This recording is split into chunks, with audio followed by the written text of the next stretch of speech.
Assalamualaikum warahmatullahi wabarakatuh. Assalamualaikum ya malikaz zaman wa ya imam al-makan wa ya qaiman bi amri rahman wa ya warisal kitab wa ya naiba rasulillahi sallallahu alaihi wasallam. Ya man minas sama'i wal ardi aidatuhu ya man ahla waqtihi kullu ma'aidatuhu ya man yunazzal ghuthu bi da'watihi wa yudaru dhar'u bi barakatihi wa rahmatullahi wa barakatuh bi karamati pangasaba wa al-fatihah. أعوذ بالله من الشيطان الرجيم بسم الله الرحمن الرحيم الحمد لله رب العالمين الرحمن الرحيم مالك يوم الدين إياك نعبد وإياك نستعين اهدنا الصراط المستقيم صراط الذين أنعمت عليهم غير المغضوب عليهم ولا الضالين آمين الحمد لله رب العالمين اللهم صل وسلم على سيدنا محمد وعلى آله وصحبه أجمعين إلهي أنت مقصودي ورضاك وتبعتني محبتك ومعرفتك وأعتني معك أبدا. Yang sama-sama kita muliakan bangsa Abah, bangsa Bumi, para wakil talqin yang hadir siang hari ini, para alim ulama, para hujaj, para asatidzah sekalian, para penggerak manaqib yang selalu istiqomah, para donatur yang selalu dibukakan hatinya untuk keberkahan acara manaqib kita siang hari ini dan setiap harinya, para petugas yang selalu istiqomah mengawal manaqib, semoga diberikan kesehatan yang sempurna, diberikan kekuatan, kesabaran, dan keberkahan di dunia dan akhirat. Amin ya rabbal alamin. Para ikhwan yang dimuliakan oleh Allah, bahagia rasanya Ummul Mukminin, Ummul Ikhwan, yaitu Umi Fatimah kemarin didoakan oleh Pangresa merayakan genapnya usia beliau yang ke-24.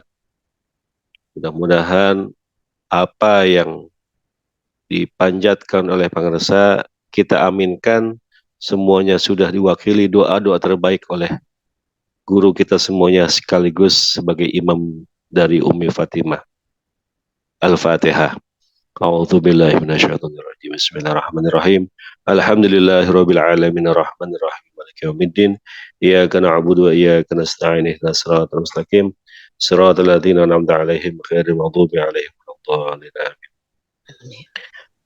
Mohon doanya untuk murid saya Sakinatul Fitri Kusuma Ningrum binti Rosadi yang sekarang sedang di Inggris, mudah-mudahan diberikan kekuatan, kesabaran, futuh ilmunya sehingga kemudian pulang ke Indonesia menjadi ahli ilmu, ahli Quran, ahli ibadah, dan menjadi kebanggaan untuk keluarganya. Amin ya rabbal alamin. Amin, amin, Ala amin. hadiniya wa ala kulli min salihah al-fatihah. A'udzu billahi minasyaitonir rajim. Bismillahirrahmanirrahim. Alhamdulillahirabbil alamin arrahmanir rahim maliki yaumiddin. Iyyaka na'budu wa iyyaka nasta'in ihdinas siratal mustaqim. Siratal ladzina an'amta 'alaihim ghairil maghdubi 'alaihim waladdallin. Amin. Ikhwan dan yang dimuliakan oleh Allah, mohon izin membadali Kiai Kusairi. Seharusnya beliau yang bertugas, mudah-mudahan ini tidak mengurangi apa yang menjadi tugas beliau. Allah berfirman dalam surat Al-Mujadalah ayat 11, A'udzu billahi minasyaitonir rajim, yarfa'illahu alladzina amanu minkum walladzina utul ilma darajat. Wa qala aidan syahidallahu annahu la ilaha illa huwa wal malaikatu wa ulul ilmi qa'iman bil qisti. La ilaha illa huwal azizul hakim. Ali Imran ayat ke-18. Ikhwan dan akhwat yang dimuliakan oleh Allah, dua ayat tadi adalah diambil, dinukil oleh guru kita sebagai landasan untuk menjelaskan huruf Dhad di dalam bulan Ramadan. Pengarsa menulis wa amal dhadu fi hadha syahri ad-dhallah wal muradu bid-dhallati huna dhallatul mu'minil ladzi qala Rasulullah sallallahu alaihi wasallam dhallatul mu'min al-ilmu kullama fayada hadithan talaba ilahi akhar. Huruf dhad menurut pengarsa diartikan adalah ad-dhallah. Adapun yang dimaksud dengan dhalah di sini adalah pencarian seorang mukmin sebagaimana yang disabdakan oleh Rasulullah SAW, dhalatul mu'min al-ilmu. Pencarian seorang mukmin adalah ilmu. Kullama fayyada hadithan talaba ilaihi akhar. Setiap kali ia menemukan hal yang baru, maka orang lain akan memintanya. Ikhwan dan akhwat yang dimuliakan oleh Allah, bahwa di ayat yang pertama tadi yang saya bacakan, surat Al-Mujadalah ayat ke-11, bahwa syarat seseorang diangkat derajatnya oleh Allah beberapa derajat, minimal ada dua. Yang pertama adalah orang-orang itu harus beriman terlebih dahulu. Untuk mendapatkan ketinggian pangkat di hadapan Allah, untuk meningkat derajatnya di hadapan Allah, maka disyaratkan yang pertama adalah kita wajib untuk beriman. Mengakui hanya Allah lah Tuhan satu-satunya yang wajib disembah, dan kemudian pengakuan ini itu harus meliputi tiga unsur.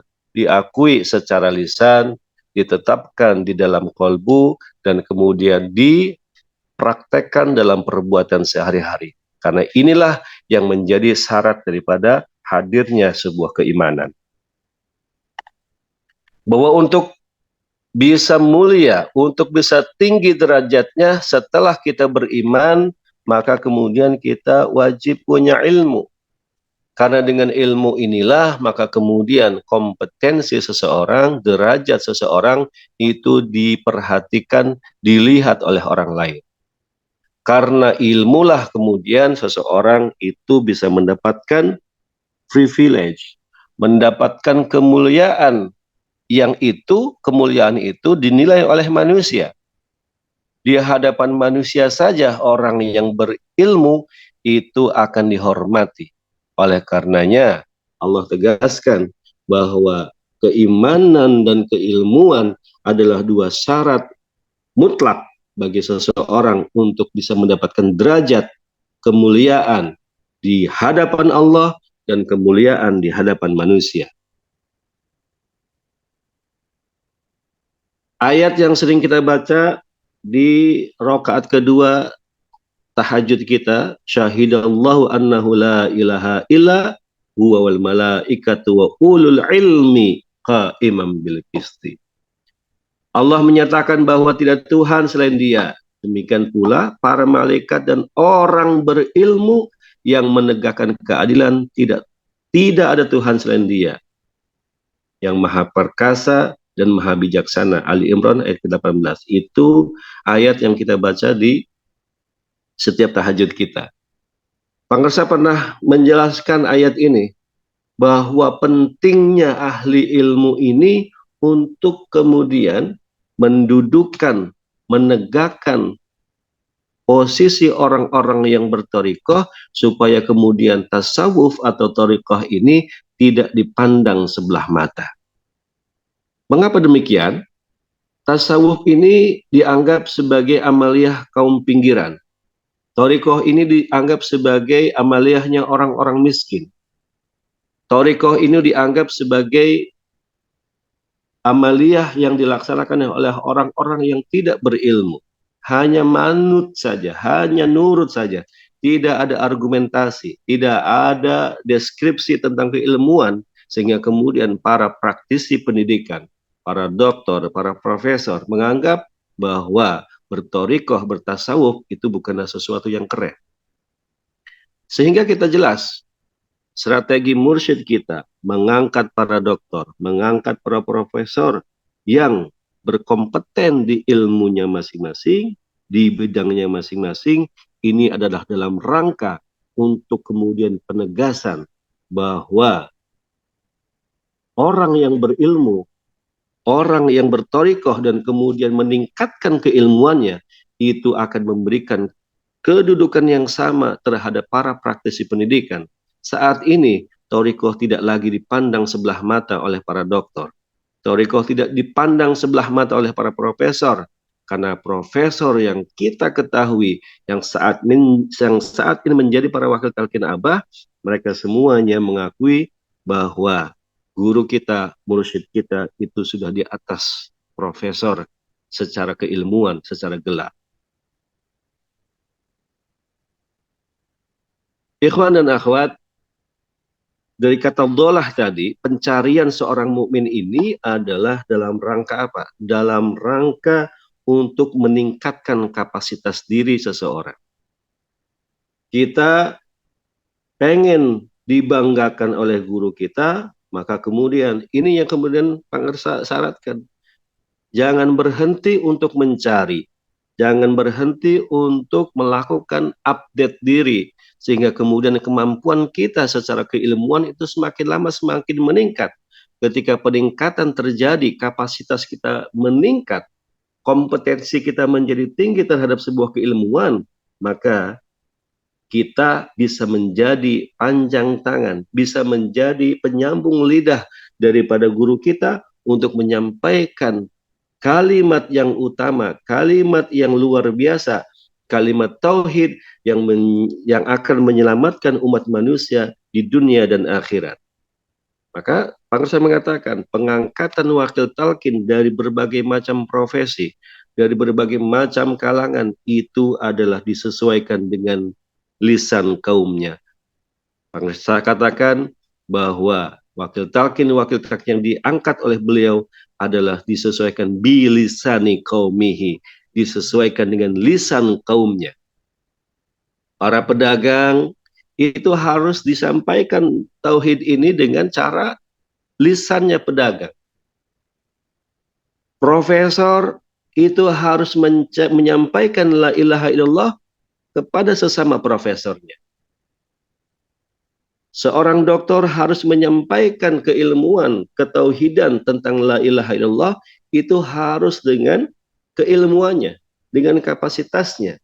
Sehingga orang yang mendengarkan ketika melihat yang menyampaikan ini adalah seorang dokter, yang menyampaikan thoriqoh ini seorang profesor, maka akan berbeda reaksinya, akan berbeda penerimaannya. Karena yang berbicara adalah seorang yang berilman dan seorang yang punya kapasitas keilmuan yang tinggi, yang itu diakui secara akademis.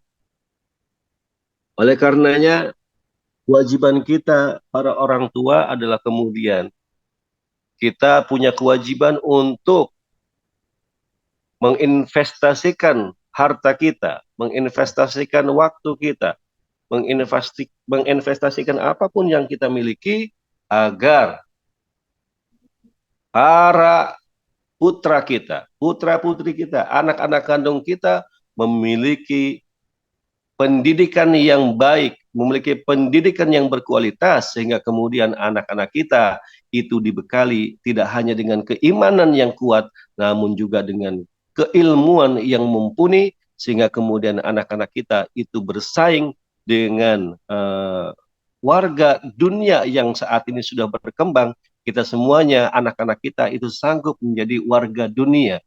Civil of world itu penting, dan itu sudah dicontohkan oleh Neng Ina yang saat ini ada di Inggris. Mudah-mudahan itu bisa menginspirasi kita semuanya. Abah Jagat putrinya dikirim ke Australia. Ini adalah salah satu bentuk bahwa kemudian pentingnya ikhwan-ikhwan itu anak-anaknya bersekolah yang baik, bersekolah yang tinggi, dan kemudian kalau perlu, kalau misalkan memungkinkan bisa mencapai beasiswa ke luar negeri, ini adalah salah satu strategi agar keilmuan itu dimiliki oleh para penerus kita semuanya. Ikhwan-ikhwan Thariqah Qadir Naqsyabandiyah Suryalaya Sinarasa punya generasi yang itu kuat secara amaliyah dan kuat secara ilmiahnya. Ini penting. Dua hal ini harus diseimbangkan agar kemudian derajat kita di hadapan Allah itu menjadi baik, menjadi meningkat. Karena untuk takwa itu harus ada iman. Untuk takwa itu harus tahu caranya, harus tahu ilmunya. Sehingga kemudian ketakwaan itu tidak hanya kemudian sesuatu yang turut munding, sesuatu yang ikut-ikutan saja. Tapi takwa itu kemudian ada strateginya, ada upaya yang dilakukan, ada optimalisasi daripada usaha yang dilakukan oleh orang dewasa ataupun anak-anak yang sedang menjalani itu semuanya. Sehingga kita semuanya itu bersama anak-anak kita, bersama keluarga kita, itu maju bersama-sama menuju kepada satu dimensi, satu level, di mana kemudian level ini kita semuanya adalah mulia di hadapan Allah dan mulia di hadapan manusia. Amin ya rabbal alamin. Mudah-mudahan apa yang kita upayakan saat ini, manakib kita ini adalah dalam rangka juga salah satu upaya untuk meningkatkan keimanan dan keilmuan kita semuanya. Mudah-mudahan kita diberikan keberkahan, kita dibukakan hati kita sehingga futuhnya ilmu itu terbuka ketika kita melaksanakan manakib dan kemudian kita mendengarkan khidmah-khidmah ilmiah yang disampaikan oleh para ahli ilmu yakni dari para wakil talqin khususnya wakil talqin Pangsabah Awas. Amin ya rabbal alamin. Mudah-mudahan bermanfaat. Mohon maaf apabila ada kesalahan dan kekurangan. Semuanya kesalahan datang dari saya, kebenaran itu hanya milik Allah semata. Barakallah, berkah semuanya, segalanya, selamanya. Bikaramati pangasabah al-Fatihah. A'udzu billahi minasyaitonir rajim. Bismillahirrahmanirrahim. Alhamdulillahirabbil alamin arrahmanir rahim maliki yaumiddin. Iyyaka na'budu wa iyyaka nasta'in ihdinas siratal mustaqim. Siratal ladzina an'amta 'alaihim ghairil maghdubi 'alaihim waladdallin. Amin. Assalamualaikum warahmatullahi wabarakatuh.